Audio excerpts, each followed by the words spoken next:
Okay, Nargis ma'am, please start. Okay, Abid bhai, thank you. Assalamu alaikum, namaskar, and good evening to all of you present here, our guests, delegates, and all base members. I welcome you all in our today's session. But before starting the actual session, let me tell some instructions for attending the lectures for our dear participants. Please mute your audio and put off your video during the lecture. Please don't share your screen during the lecture session. Please don't see the participants list or do not try to take any screenshots because that creates disturbances during the session.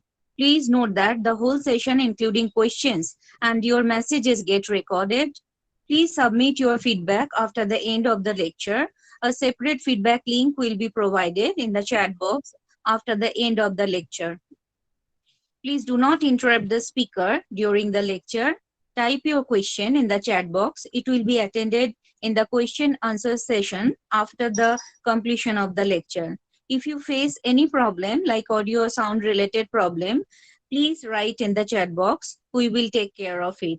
So I must repeat the most important one. Please mute your audio and put off your video during the lecture, and please don't share your screen during the lecture session. Thank you so much for your patience hearing. Martin sir, over to you. Thank you so much, ma'am. I welcome you all, the members of today's of base members as well as our esteemed audience, and a very esteemed guest speakers as well as the chair. As you all know, base have been conducting a lecture series for the past couple of months, especially during the pandemic times. We are using it in a very fruitful way in order to engage with the young academics as well as civil society at large. Bengali Academia for Social Empowerment is a registered trust, which is basically involves in the community empowerment works as well as creating a new academic discourse. The base believes in the constitutional idea of democracy and the idea of social justice radically, and also base. I mean, in the past couple of years, we have been doing quite extensively different kind of jobs in the sense of strengthening in education systems, in terms of providing a lot of relief materials in the, especially in the post Amphan cyclone phase in Bengal, especially in the three districts of West Bengal, Medinipur, South 24 Parganas, and North 24 Pargana. Apart from distributing relief items, base also actively involved in engaging with academics, in terms of giving building a proper network, and in terms also creating a new discourse, the discourse which generally don't taken care by the mainstream academia. So in a way, is an initiative of a group of academics, professionals, and like-minded people who are working in the field of community empowerment, as well as wants to see India as a constitutional democracy, and the Baba Saheb's visions of social justice.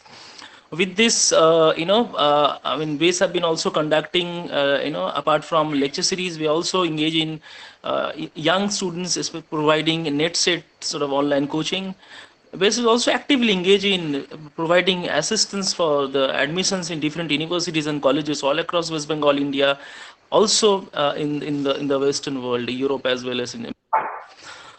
Well, this our journey started in 2 years back, but now we have quite large number of members across West Bengal. But we have also sort of a solid network in the Western academia as well. A lot of students from West Bengal, they are based in different Indian universities. We are trying to build up that network in order to promote an alternative academic discourse.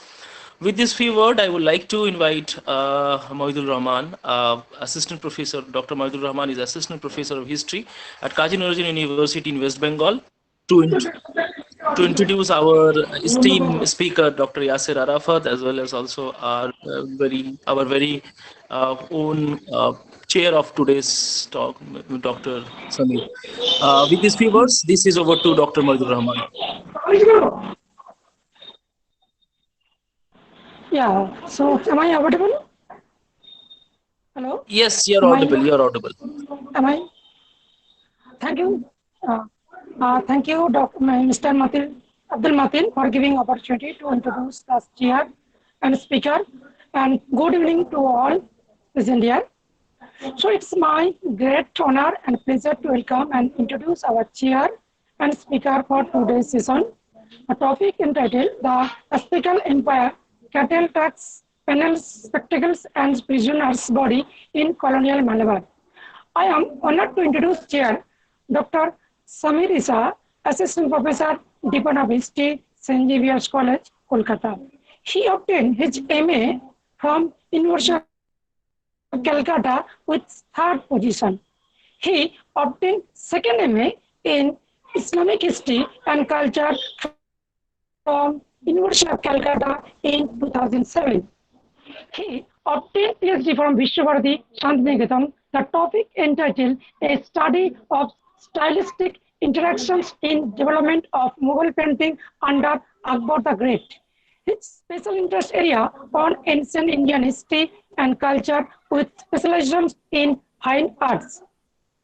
He employed as a part-time lecturer in history, Barasat Government College. Then he worked as an assistant teacher in history under the government school.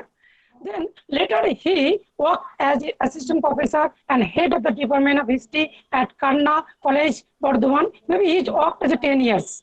Then after that, presently he worked assistant professor and professor in charge of Department of History, St. Xavier's College, Kolkata. He has published several articles, book chapters. He has presented a paper in a number of seminars and conferences. He is a member of Asiatic Society, Kolkata, Indian History Congress, Institute of Historical Studies, Corpus Research Institute, Kolkata, and Paschim Banga Itihas Sangsad. And his achievements have been recognized by many worldwide known institutions. He got twice received unconditional offer from SIUS, University of London, and University of Liverpool, UK, for higher education. But that time he has not get a scholarship available. So now I will introduce the speaker. I'm honored to introduce today's speaker, Dr. P.K. Yasser Arafat. He obtained MA from Hyderabad University in 2002. He obtained MPhil in the same university in 2004. He obtained PhD in 2012 from Hyderabad University. The topic entitled History of Medicine and Hygienic in Medieval Kerala, 14th to 16th century. His special area on history of science, technology, South Indian history, cultural history of Islamic communities, vernacular histories. Professor Arafat is now presently work as assistant professor at Delhi University. He worked as a visiting professor IIT Indore, June 2014. He was Dr. A.L.M. Singh Fellow at Center of South Asian Studies, Cambridge University, 2017. His research articles are published in major journals that includes Economy and Political Weekly, Social Scientists, Medieval History Journal, IEHSHR, and Journal of Royal Asiatic Society. His entitled volume entitled Sultan's Sisters, Gender, Cleaners and Stories in South Asian Muslims Women Fictions in forthcoming from Routledge, London. Currently, he is completing a book manuscript entitled Intimate Text, Malabar Ulema and Lyrical Resistance in Age of Disorders.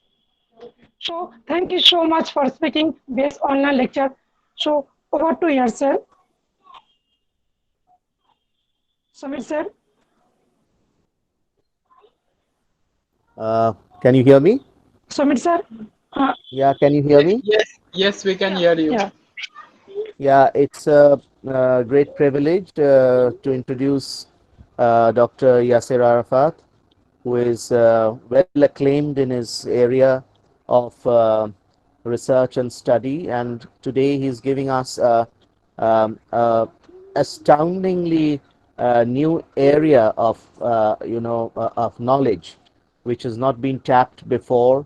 And it's a part of 1921 discourse where the British government was behaving in a way with the indigenous people. It opens up several areas of micro research in deep South India, and it's really educative for every one of us to hear him and enrich ourselves, because it's a new area, it's a naive area, it's a totally inexhausted field of study which he has ventured into. And if you see his area of research and his work till now, if you see his CV, he has got a wide range of interests ranging from civil to social to cultural diaspora. So it's both a privilege as well as an educative exercise for all of us, especially me, to introduce him. As you know, that he is institutionalized in the University of Delhi and well acclaimed for his work. So I would really invite him to give his lecture and let us know what actually the things he's dealing about in this area of study. Professor Arafat would be it would be an honor to call him to the chair and start his lecture if it is possible at the moment.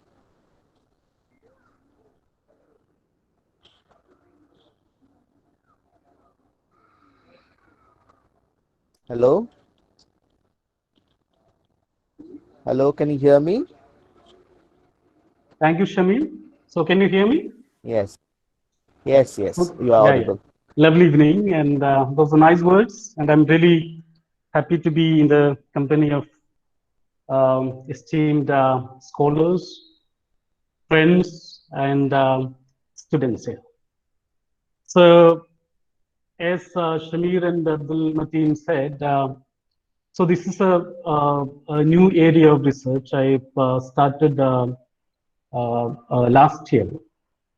And as you know, so this is a kind of a working in progress kind of a work. And so there are a lot of conceptual, theoretical things I'm kind of dealing with at the moment. But these are the arguments I'm going to make. So 1 second. So I'm kind of I will be turning off the video. That will be I'll be more comfortable with that because there's some noise disruption happening at my end. Is it okay with you if I turn off the video? Yes, sir. Perfectly fine. All right. So as I said, so this is a new area, and as Shah said, it's kind of a micro history I'm kind of dealing with. As you know, 1921 discourse is happening very, very strongly in Kerala and elsewhere, and so next year will be the we'll be celebrating the 100 years of the 1921 and Vagan tragedy. The main focus of my lecture today happened in 1921 November 19. So it's like a long 100 years, and we are still grappling with the detail and also how to locate the whole issue historiographically. So, and I'm very fortunate to have this opportunity this evening. And I'm very grateful to Dr. Mateen to invite me and present my paper in front of highly established scholars and, of course, interested students. So the title, as it goes, The Asphyxial Empire, Cattle Trucks, Penal Spectacles, and the Prisoner's Body in Colonial Malabar. So what I am doing here is to examining a particular incident which happened in Malabar, as you know, which is part of Kerala, today's Kerala, in the last quarter of 1921. So this event was, is popularly known as Wagon Tragedy. And it happened during a massive resistance movement against the British Raj by peasant revolutionaries, the majority of whom belonged to the Mappila Muslim community of Kerala. A number of them were killed in an airtight goods wagon, which traveled from Tirur railway station to Pothanur, a place near Coimbatore in today's Tamil Nadu. This railway tragedy occurred during the peak days of what is generally known as the Malabar Rebellion of 1921, in which thousands of peasants, predominantly Muslims, and petty traders were killed in South Malabar region, that is today's Malappuram. However, this tragedy has been, tragedy, I'm using the word terminology tragedy in quote. So this tragedy has been relegated to a mere footnote reference from a tumultuous period in South Asian historiography, and the term tragedy has been used by historians uncritically. Thus, going beyond such established narrative compromises, this lecture tries to see the incident as a calculated colonial method of punishing the dissent and resistance. Therefore, throughout the lecture, I use wagon massacre instead of wagon tragedy and Malabar revolution instead of Malabar rebellion, a predominant nomenclature which found its way into popular and academic imaginations, as I argued elsewhere. Before we examine the complexities and historicity of these nomenclatures, a brief examination of the ways in which this incident got registered in historiographical accounts will smoothen our course of discussion. More than 100 books that dealt with the tragedy had put the facts associated with it in different ways. For example, the total number of the victims varies from one book to another. It is 64 for one of the major historians who worked on Malabar, Roland Miller, who spent a considerable time in the region examining a range of historical questions about the Malabar. And for him, the number of the victims who died or who were killed in the wagon, of course, I'll be coming up with the details later. So the number of victims were 64. M.T. Ansari, another important scholar, a pioneering scholar who worked extensively on the Maplars, the number of victims were 17. Sridhara Menon, a national historian, for him the number is 61. And of course, you have different numbers in other accounts. So all this shows kind of callous approach that historians use to address a major episode in colonial South Asia, not just in Malabar. So similar coldness can be seen in the discussions about the locations as well. I mean, so where it happened is another question historians are kind of confused.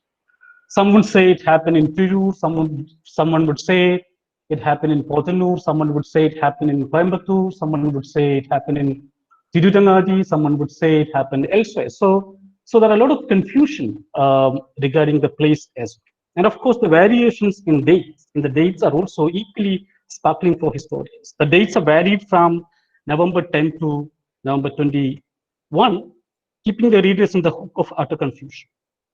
So this is the historical fate of the most important penal spectacle that the colonial South India witnessed. The colonial South India witnessed in the first half of the 20th century. The revolutionary movement that the Malabar had witnessed during this period came out of the political and ideological connections that the region of South Asia shared with Africa, particularly Egypt and Europe. So that's the wagon massacre. So this is the terminology I am using in my lecture, and of course subsequently my paper. The wagon massacre was in many ways the culmination of 150 years of anti-imperial and anti-landlordism, to argue along with G. Aloysius. One witness in the region, Sumit Sarkar, I mean, one of the major historians, modern historians, described this as a tragedy with an epithet, the black hole of Pottanur, strangely after the black hole tragedy of Calcutta in 1756, which according to most of the recent studies had never really happened. Thus, this paper, I mean, this lecture examines certain uncertainties and silences / selective erasures in South Asian historiography. In the process, it looks at how the wagon massacre became the most prominent expression of the political and cultural and as well as racial agenda of the British Raj in Indian Ocean, oceanic South Asia in the first quarter of the 20th century. However, other historical events that were lesser / equal in terms of the larger impact on people and regions had gone down in history as major events. So historians actually look at the wagon massacre as a minority event or a minor event. For example, The celebrated work of Shahid Amin on Chauri Chaura successfully placed a local event, local means in court, local event, in the larger context of global movement. In his event metaphor memory, Chauri Chaura 1922-1992, Amin, who was my colleague in the Department of History at Delhi University, traces the meaning, the scope and impact of a local in court incident, which later on became major narrative tool in the nationalist imaginations and their perusals. Interestingly, it was discredited by Mahatma Gandhi in the beginning and created resentment in the nationalist ranks. However, in subsequent period, Chauri Chaura became one of the most decorated incidents in the whole of national resistance of the 20th century. Shahid Amin showed us how one would embark on a historiographical journey using the threads provided by local incidents like Chauri Chaura, which happened just 1 year before the Wagon Massacre. Similarly, Partha Chatterjee, in his major work, The Black Hole of Empire, History of a Global Practice of Power, talks about a putative local tragedy and how it shaped the colonial narrative about a city, its population, demographic organizations, and so on. Described by the British themselves as a tragedy, this incident was a manufactured or invented tragedy by a defeated senior bureaucrat in the hands of Siraj-ud-Dawla, who conquered the Fort William in 1756. Defeated and fearful about the military inquiry, John Howell needed to invent a sympathetic yet heroic episode of the struggle, pain, and torture he had undergone. However, what is important for students of history is the ways in which Chatterjee shaped up a narrative platform based on an incident, which did not happen to a much larger magnitude. The story of incapacitated British soldiers getting imprisoned in a dark single cell without water and food became a major hit in colonial Britain. Chatterjee questioned the veracity of such claims based on a variety of text and archives. So similarly, the efforts made by King Wagner in his Amritsar 1919, An Empire of Fear and Making of a Massacre, shows how a real event can be used to analyze the whole history of a period. Jallianwala Massacre had happened 2 years before the Wagon Massacre, as we know. Treating the massacre as the main template of his study, Wagner tried to analyze the whole situation of fear and multiple vulnerability that common people experienced during the British Raj in India in the same quarter of the year. Thus, a student of history knows General Dyer and John Howell, and definitely in the number and date of Chauri Chaura.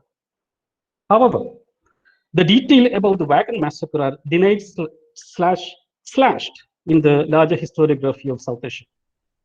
When we have sufficient and varied accounts of other tragedies or local movements, Wagon tragedy continue to remain at the margin of history, right?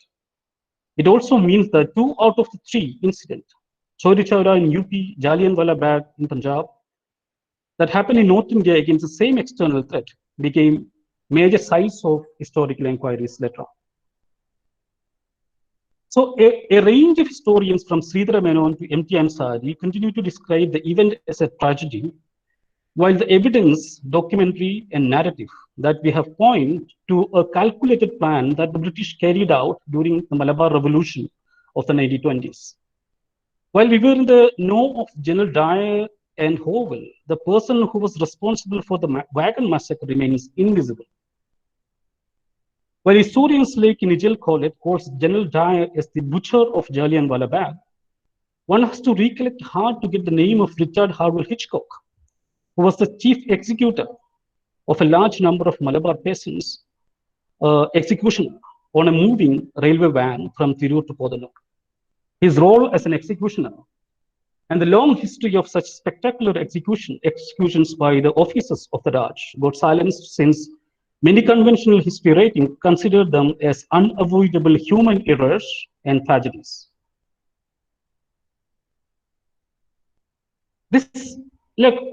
In this paper, therefore, I argue that the Wagon Massacre was a culminating expression of a penal empire that the British tried to build in the whole of South Asia.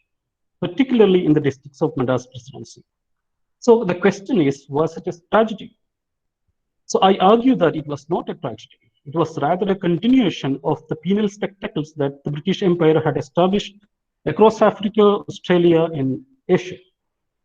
However, South Asian scholars have early touched upon such annihilation programs that colonial powers systematically executed in South Asian regions.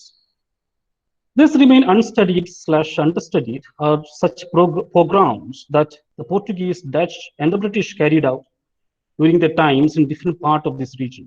One of the reasons I find here is the reluctance of South Asian scholars to develop something like Kurban Forschung, destruction research, like we find in the post-fascist Europe, definitely shaped by German scholars predominantly. Only when the South Asian scholars develop the actual human cost of the imperial penal system can we have a historical methodology around what German scholars call the Vernichtungswissenschaft, the annihilation science. So, calling them as survival historians, scholars like Philip Friedman had shaped the methodology for finding annihilation programs in the 20th century Europe. So we don't have such annihilation based methodology. So that is what I'm trying to argue.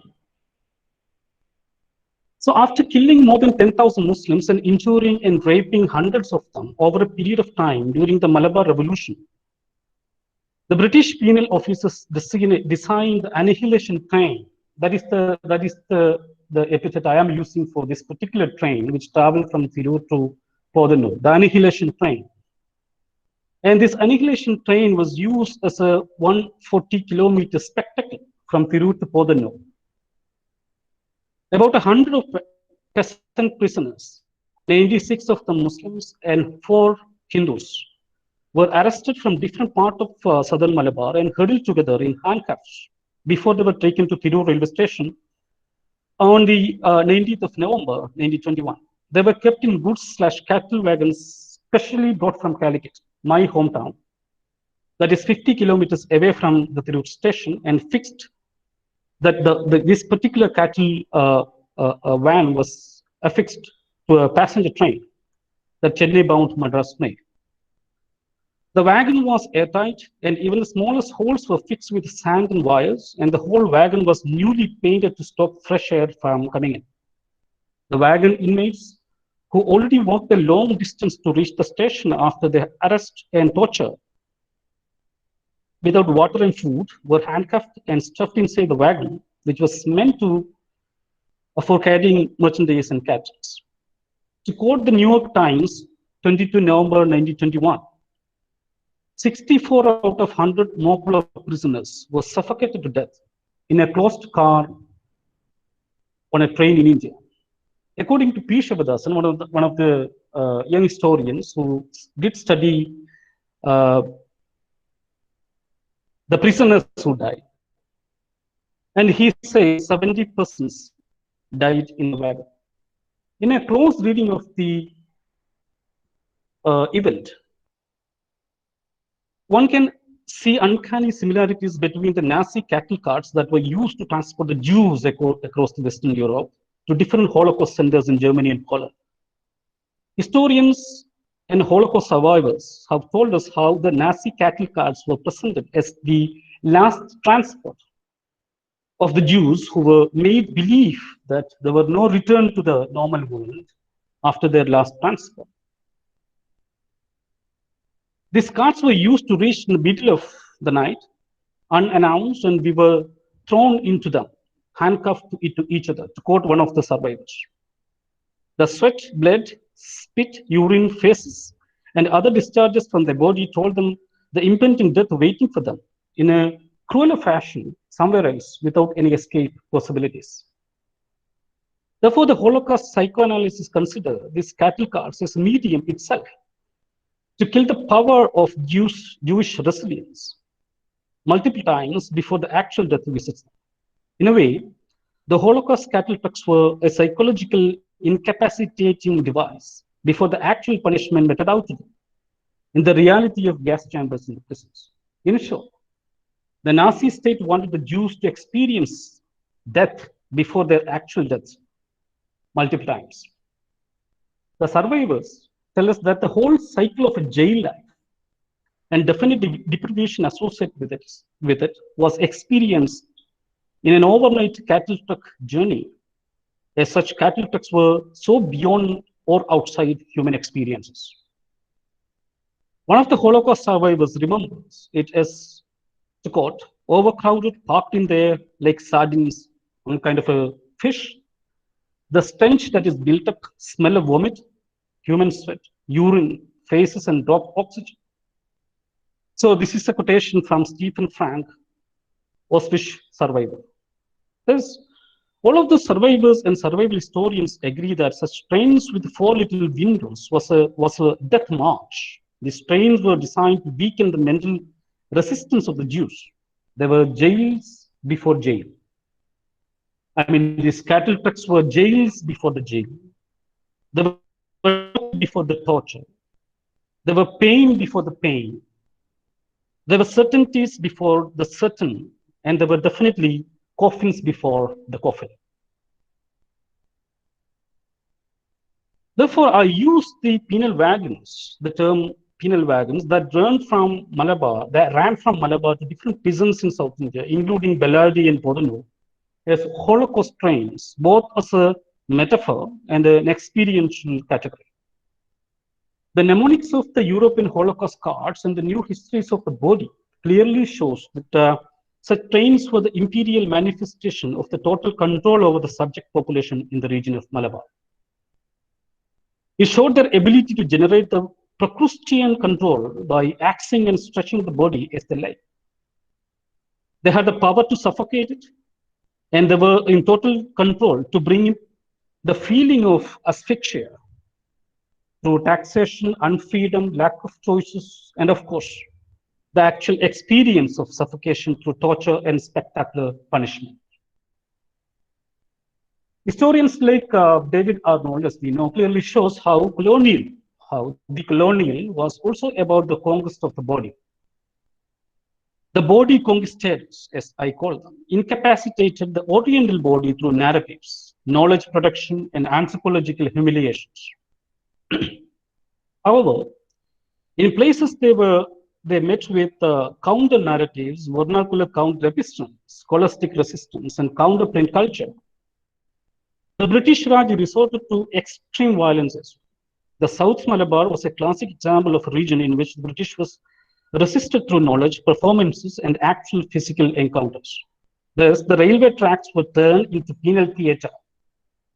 To repeat, these railway tracks in Malabar were turned into penal theatres, dreaded sites, and a colonial communication itself, which alienated the ordinary peasants. From William Logan, who was the collector of Malabar, the first Orientalist who authorized the Malabar Boji, being the district collector, to Hitchcock, the police officer who designed the asphyxial wagons of the 1921. The body conquest of the Mapila peasants was consistently attempted and resisted. Despite their better technology, resources, and supports of the landlords in the region, the body resistance of the Mapilas, the Muslims in the region, continued to persist as well until 1921.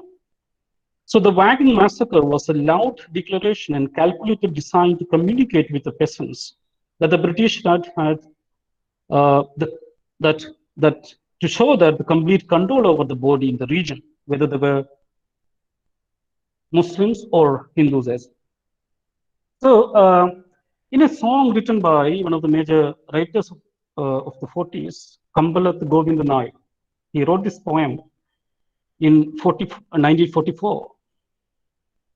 Anirupathiyonnil, the day in 1921.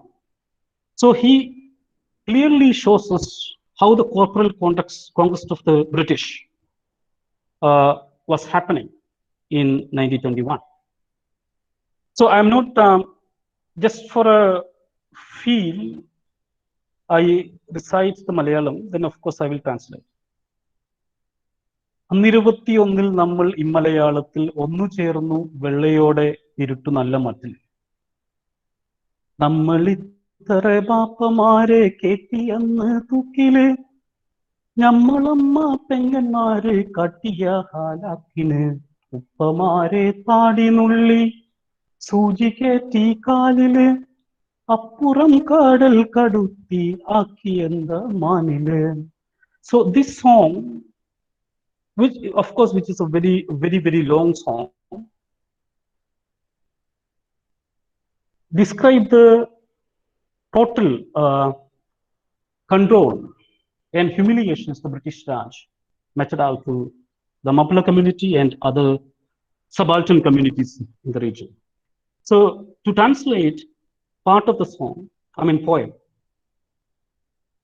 I translate: they hanged and killed our fathers. Our sisters were not spared. They were torn and tortured. They plucked the beard of our grandfathers and pierced iron pins into their foot as they liked. And they banished them to Andaman, beyond the sea and skies. They piled the dead bodies of the Maplas like Tabata sacks, burned their bodies in many places, set them in lines, so that the children of these people could see how bullet bursted the chest of their fathers, to the utter joy of the British. So this poem, Aniruvatiyonal, shows the complete control of the British over the peasants' bodies in the region. The expression, Pola Chippam Pole, that is a particular South Malabar expression. Pola Chippam Pole means the way people pile up raw tobacco in the shops. So this particular expression shows the common size of piled up bodies and prisoners on the annihilation tracts of Malabar. They were intended to be seen. These Pola Chittapole bodies of the Maplas and the subaltern communities were intended to be seen by people. In 1921 alone, 32 such asphyxial trains ran across Malabar, carrying them to different prisons across the Madras presidency. So I argue that the cattle wagon, the number of the cattle wagon is 1711, which arrived from Calicut on the 19th evening to carry the peasant prisoners and the subsequent death in it, were not a colonial anomaly. So that is my major argument. It was not an anomaly. It was not a tragedy. It was rather a continuum of colonial penal normalcy across the colonies in South Asia.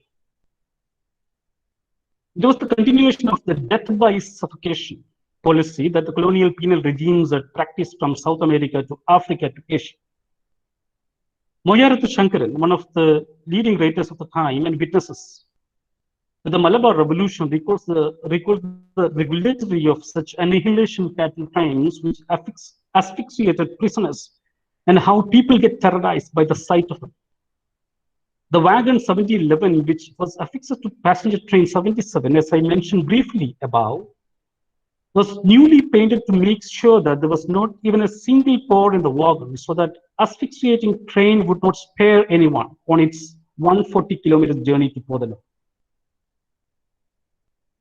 According to Alfred Emmanuel Smith, the train, he was a colonial administrator of the time, the train was airtight and fixed with wires and ropes and locked from the outside.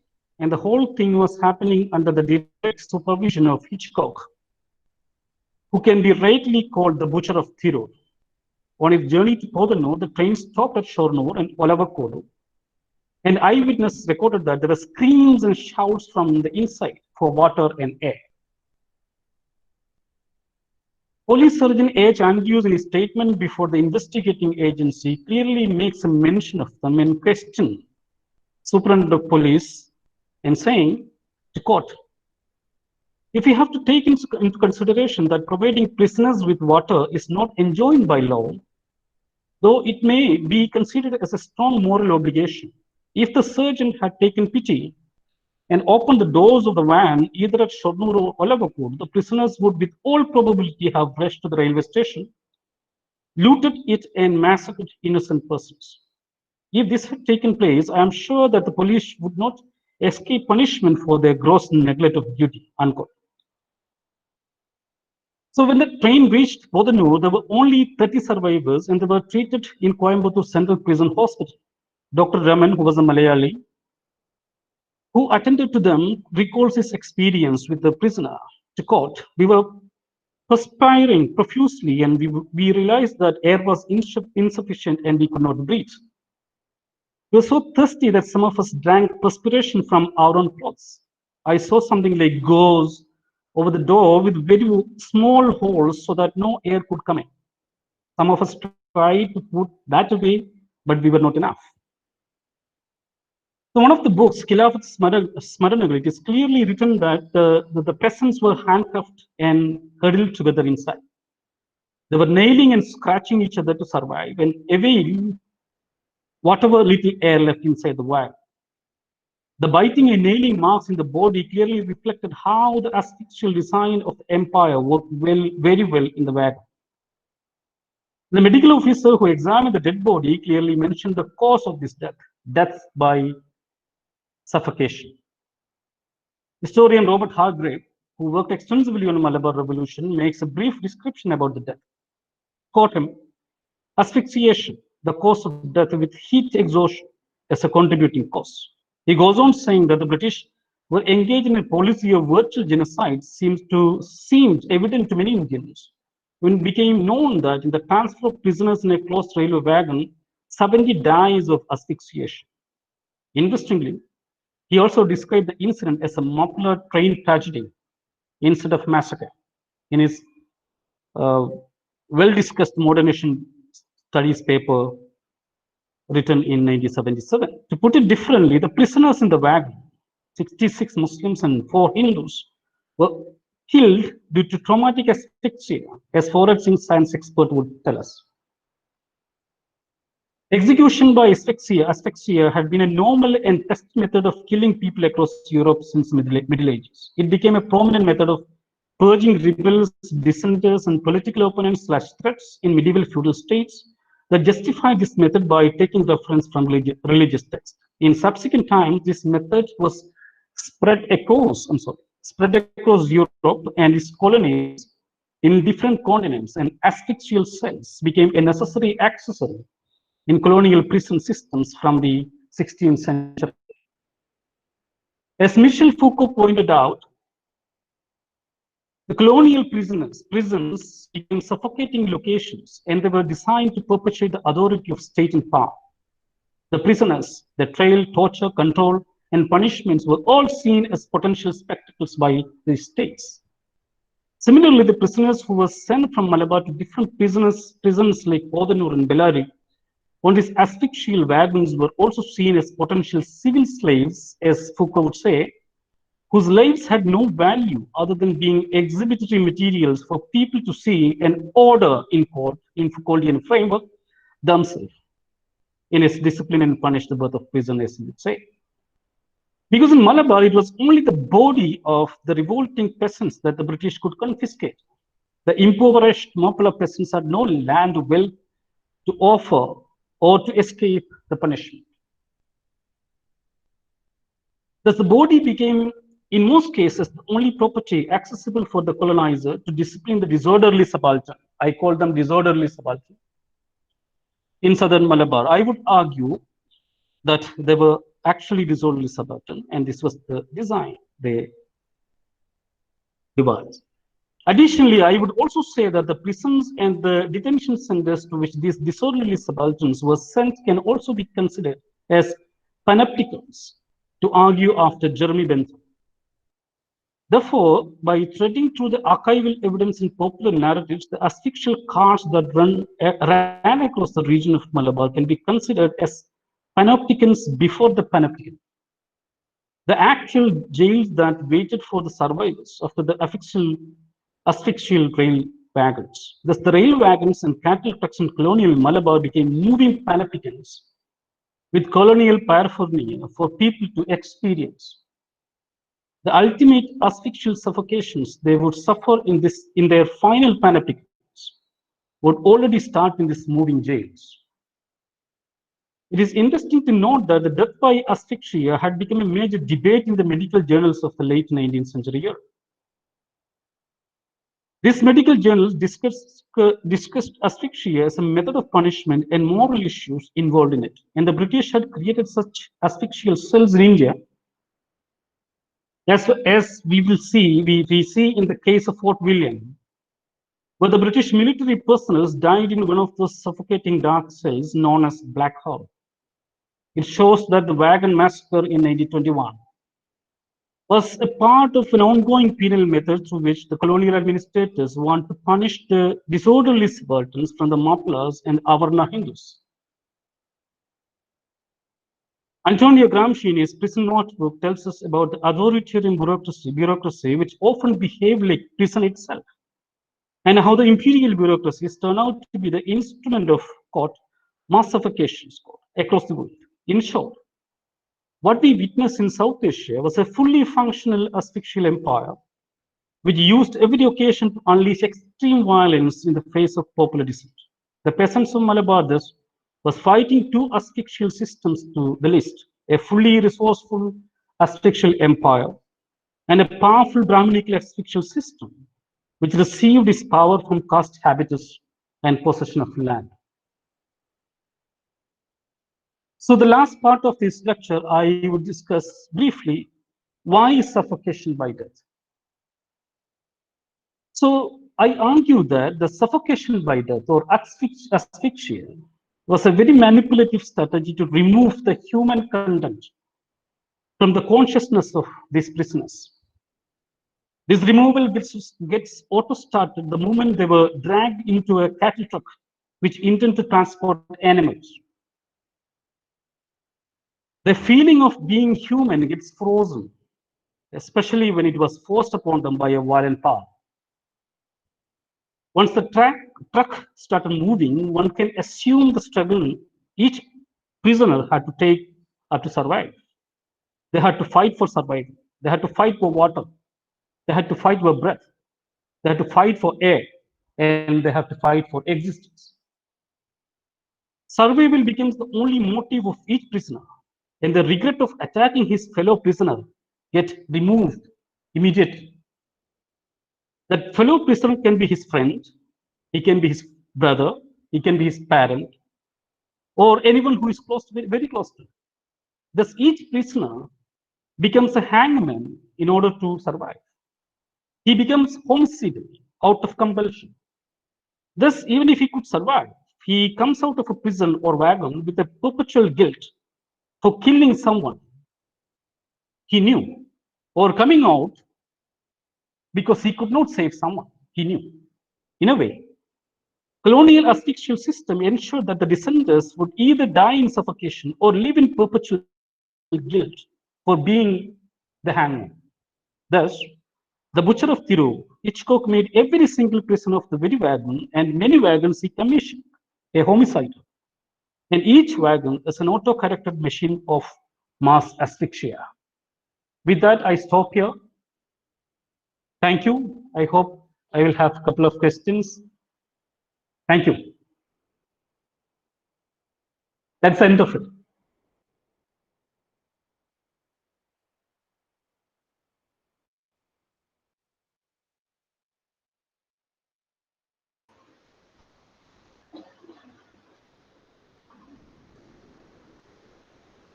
Hello? Hello. Yeah, I'm done with the, I am done I with the think lecture. is the chair here?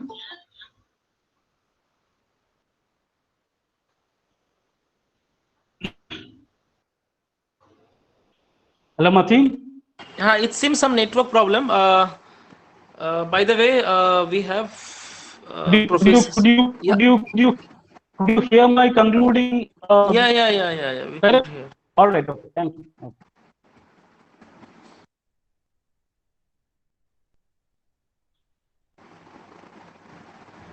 Just wait for a minute. I No think- problem, no problem.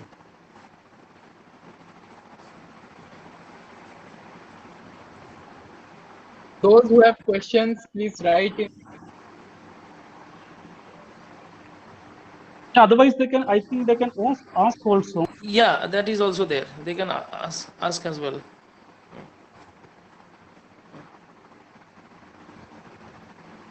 Hello, sir. Can I ask a question? Yeah, please. Okay. I am my name is Chitran. I'm doing PhD in University of Hyderabad. So I am actually, working on similar lines like sir.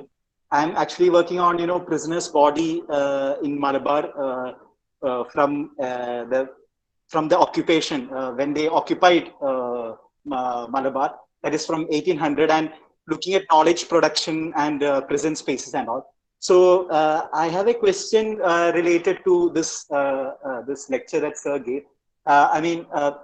You actually spoke about penal spectacle, punishment related to the wagon tragedy. But I'm more interested to know about how this idea of knowledge production actually shaped such narratives. Because here we find more of a penal spectacle that is there.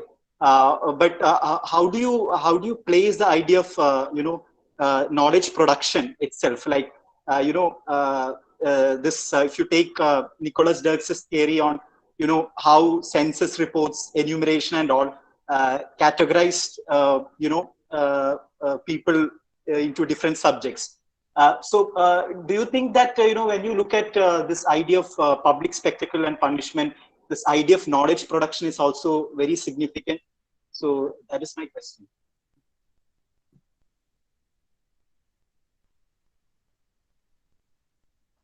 Am I audible? Yes. Yeah, audible. you're audible. Yeah, what's your name? Come again. What's your name? My name is Chitran. I'm doing PhD in University of Hyderabad. So just started Chitran, last okay. year. Yeah. Yeah, all right. Okay. So Yeah. knowledge production. I mean, you are kind of asking about how I'm not very sure about if I understood your question. It's the Okay. relation between the knowledge production Yes. and the prisoners' body. Because knowledge production, in the sense they are not like blatant kind of. There's a sort of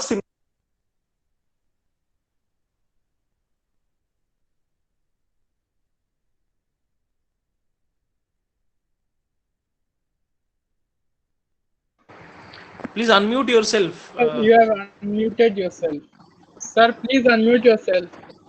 Yeah. Sorry. Am I audible now? Yeah. Sorry. Am I? Okay. Am I? Okay. Yeah. You are. Actually, I am actually interested to know this conflict that is there within the colonial system. Here we find a spectacle. Spectacle of violence, more of a physical kind of violence. But then there is this, thing of symbolic violence also when it comes to census enumeration. So I am a bit interested to know about this conflict that was there amongst the colonialists. Okay. I get it. Yeah. I kind of get it, Chitran. So I try to answer in a very brief way, in the sense that see, when I use spectacles, the penal spectacle or juridical spectacle, in my understanding, the very idea of spectacle itself is a kind of a knowledge production. Okay. So the spectacle. Yeah. So what I'm trying to see is that the spectacle as a visual text. No? Okay. So, you have, I mean, with this very, very particular context, I mean, with this very context, I mean, you find people like Narayana Menon, P. Narayana Menon and Moyarat Chandran and Morikal, Brahmadutta Modripad, all these people rating these trains were traveling, and of course, as you know, they were traveling from one station to another station, and there were audience. There were audience on both sides of the tracks. Okay, so there were peasants watching these moving trains. Okay, so what colonialism the British Raj was creating was a moving visual text, right? Okay, right. So the very idea of spectacularizing it is also part of the colonial knowledge production for the colonial subject population. Okay. So that is one, and two, you find in the vernacular literatures. See, there is. I'll tell you an example of it. I mean, of course, I'm sure that you know a person called Moin Kuti Vaidya. Yeah. Okay, so Moin Kuti Vaidya, of course, the late 19th century writer, and of course, I'm kind of limiting to the particular regional context. So Moinkutti Vaidar has written a beautiful poem in Arabic Malayalam, which is called Thivantimala. Okay. Okay, Thivantimala. It is called Thivantimala. So for him, Thivanti is like a shaitan. Shaitan in the sense, I mean, it's like a demon. Okay, entering unwantedly in the sacred space of the region and also the peace of people. So all this, going back to the Foucauldian framework, or going back to the Benjamian framework, and of course coming back to the local vernacular, textual and other discourses, we find that there was an action-reaction kind of knowledge production engagements between the colonial and the colonized. Okay, so hello, can you hear me? I can hear you. Yeah. Yeah. So what I'm trying to say is that to make the very short point, the very spectacle was a part of the larger colonial knowledge production. So of course, when we meet, in fact, I think we can have a longer discussion, or maybe through mail. Yeah, sure. So that is what I understood. I mean, from your question. So I think that is also important. Because I'm actually working on, more on archives and, documents and all. I mean, more than the visual spectacle related to prisons, I'm working on, caste hierarchies, creation of caste hierarchies, enumeration, and so on and so forth. So that's why I was curious. So last thing I want to tell you, I mean, like, see, in Travancore, for example, all the prisons in Kerala, for example, Travancore, prison, Viyur prison, or say Kannur prison, Kannur jail. All these central prisons were actually constructed in the last quarter of the 19th century with the help of the local government. Kingdoms or otherwise. Okay, so and most of these prisons were kind of disciplinary location for the powerful. I mean, the colonial state or the Travancore state or the Cochin state to order or discipline, as you said, the people from the lower caste. Okay, so like what you find today's prisons, I mean, even the 19th century, I mean, particularly in the case of Travancore, 90% of the prisoners were Pulayas and Prayas. So the very construction of this building, with the very construction of this building, I would argue that as part of the larger anthropological humiliation that the colonial state meted out the local population, the help of the asphyxial Brahmin system in places like Kerala. I hope I'm clear here. Yeah. You're clear. Yeah. Thank you, sir. Thank you. All right.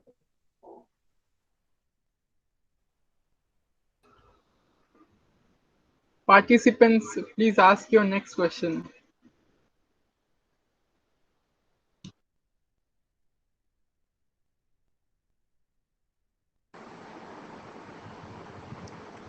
Professor Chitrabrata Palit is here, and if you could please, if you could intervene, or sir, your comment, please.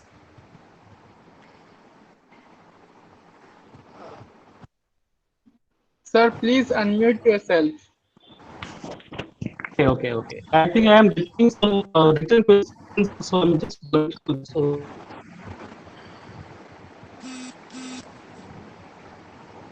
Palit sir, please unmute yourself.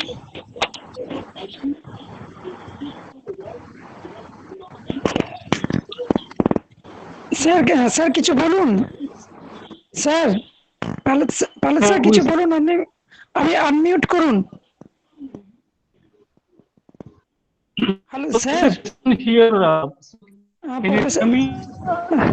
actually sir is not aware on the new technology, so I think sir শুনতে পাচ্ছেন sir আপনি unmute করুন. Okay, I think we have another questions by Nagwat Singh. Abid, could you please read out these questions? I can see the question. Nothing. Yeah, please then, I think. I can see the question. So from your own department. Is a friend from the department. So he's asking, can we also connect with the aspects of governmentality and the docility of the colonizer?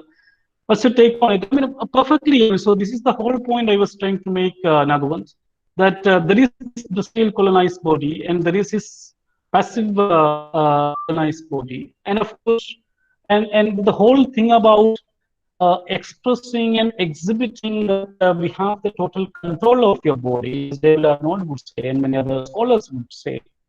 So this is a perfect example. I mean, Work and Trajet is a perfect example of how the invented docile body of the colonized can be controlled by different mechanisms, of course, through excruciating pain and suffocation. So that is the whole point I was trying to make. And of course, I mean, you're absolutely right here. Yeah, it is not that the Maoris were docile and they were not docile. I mean, they were made to be docile. They were made to be different mechanisms. They were tortured, punished, taking away, there were humiliations, and they were burning, and they were banning, and all kinds of things were happening just to make this highly assertive kind of community desired. So, I think.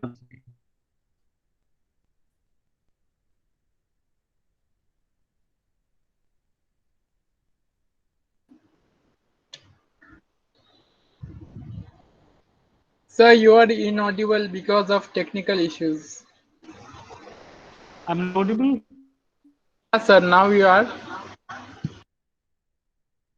Okay. So I mean, you know what I said. I mean, what I asked to Nagavand. Did you hear what I said? Yes, sir. Yes, sir. Yes, sir. I can hear you. Yes, sir. I can understand. Yeah. Yeah. We can. Okay, all right. Yeah. Yeah. Of course, we can. Yeah. And of course, we can discuss. But I mean, did you hear what I said? I am facing a little bit internet problem, so I couldn't properly hear you. So, okay. It is, all right. Yeah.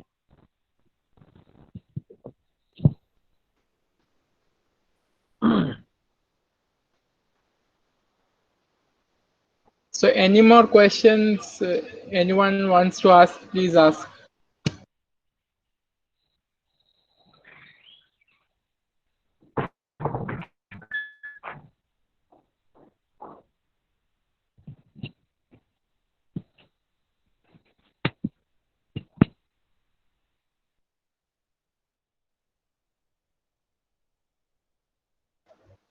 I would ask Samir Isha sir to present his comments.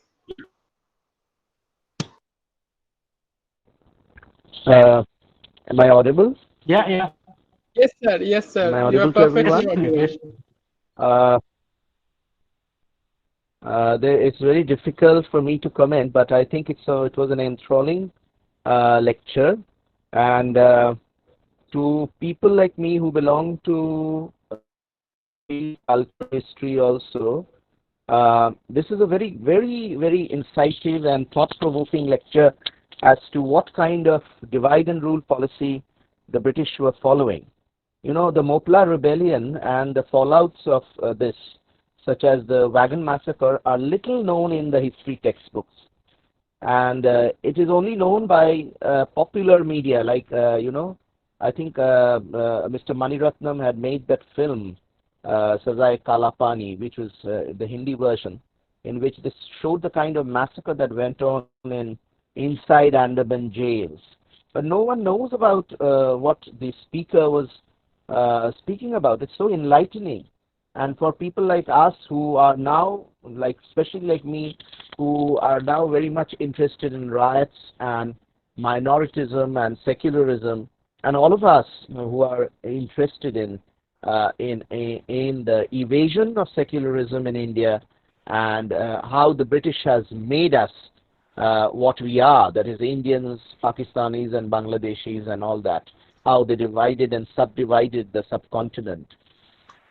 This lecture or lectures like this should go on occurring, or there could be a series of lectures which deal with genocide and Holocaust, you know. So the general picture of a genocide or Holocaust is only the German one. What happened in India under the British which they covered up with their intellectual, studies as liberating India, and which the Congress also did not very much acknowledge, because as Gandhiji said that all national parties should dissolve their identities within the Congress. This kind of discourse is usually covered up by the blanket of anonymity. But what the speaker has unknowingly or knowingly done is brought to us face to face what British brutality was actually doing. Even during the Quit India movement, there were a lot of people who were killed, but the number is only 59 or 39 or something. Today, in fact, today morning I was taking my college class in the net, and it was amusing to see the number. A similar kind of massacre occurred in Bengal when during the Quit India movement in Tomluk, that is in the district of Mudnapur, where village after village was pillaged, massacred, women were gang raped, people were killed, babies burnt alive. Nothing has been written in the official records, and no research has also been done. So this Mopla rebellion and this wagon massacre is really a very enriching area, a discourse where further researches could be done. It's an eye-opener, an open door where we could go into how we were administered, especially today when we are fighting among themselves. As Churchill said that Indians cannot be liberated because these barbarians will tear themselves to pieces. It is rather fruitful to say that it is the British who tore us to pieces, rather than we tearing ourselves to pieces. And this is how history is very enlightening. If this could be heard, this lecture could be heard by a wider milieu of people of different faiths and religions in India, this could create a wider repercussion. So it's a very, very interesting lecture, and I congratulate the speaker and all those who came here. Especially, I was very skeptical about joining this and chairing this base lecture, but I find that I didn't make a mistake. In fact, my evening was doubly fruitful. I thank Professor Chittu, especially who persuaded me not saying about but really interest of studying under the virus. About me and my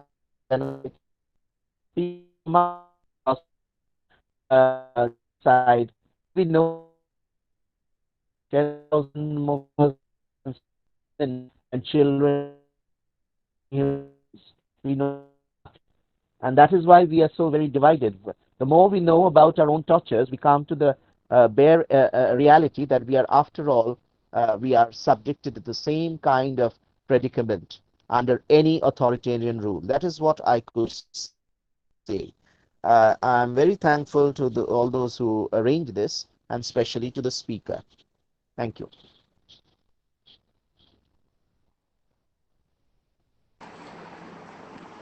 Okay, now I would like Amjad sir to speak something.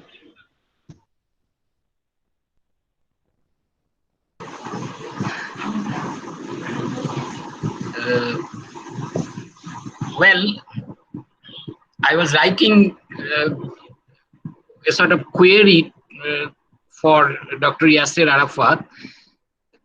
I'd be very happy to know whether, apart from the archival records, is there any kind of literary text, that kind of thing? I mean, since I am a student of literature, I would be interested in knowing whether there is any kind of literary text based on the Mopla massacre or this. Yes, you have mentioned one song or a poem, but is there any other kind of say text particularly based on this incident, as you mentioned?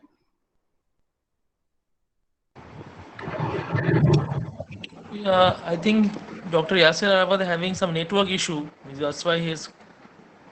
I think he'll get back to us very soon. Just a second. Hello. Hello.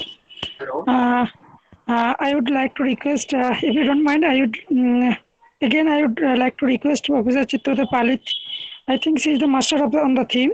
If she says something, sir, kindly unmute. If you don't know, please help your daughter, and then you can do it. Can talk, sir. Hello, Palit sir.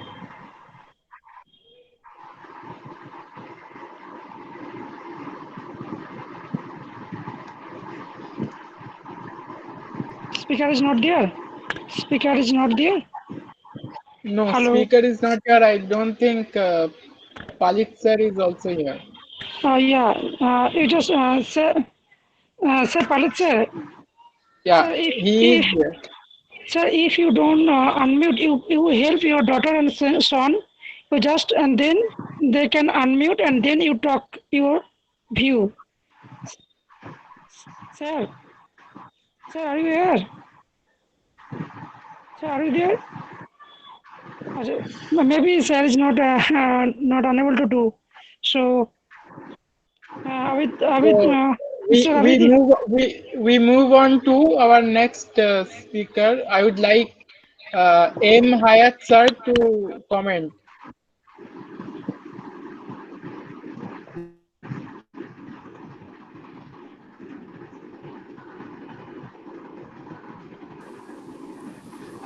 Good evening, everybody.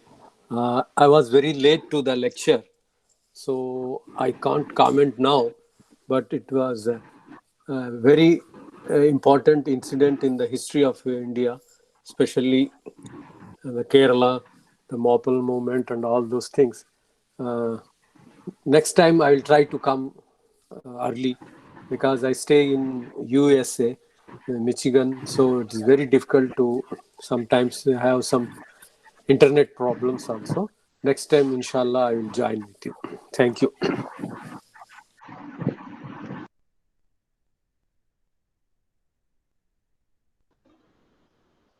I think now vote of thanks would be presented by Nargis ma'am. Please, ma'am, do the honors.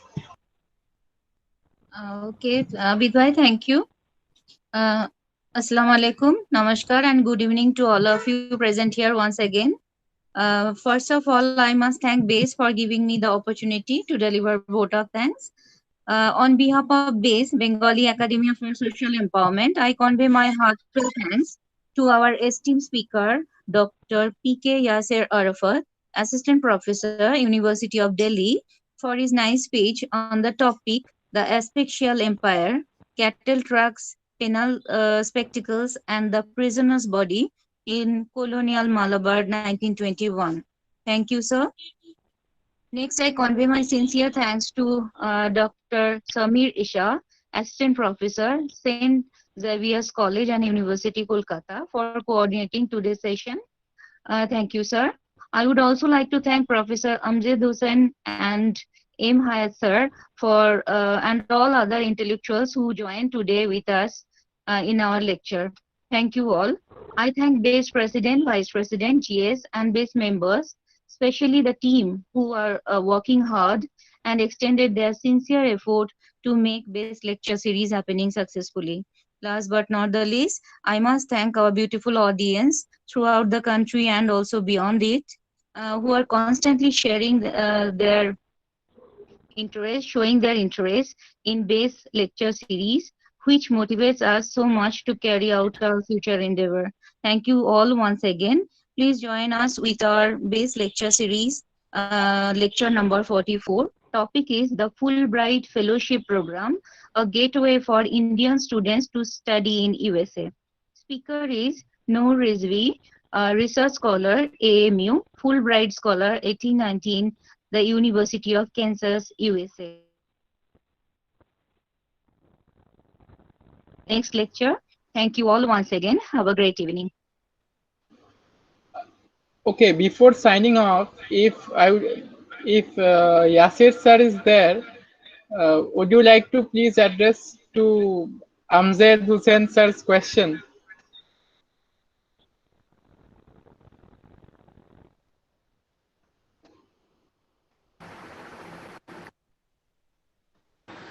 I think there is some network issue. We will take up that questions. We can through email or maybe WhatsApp conversations. We will convey the to Professor Yasir and Professor Amjad Hussain sir. Yes, of course we can do that. Thank you.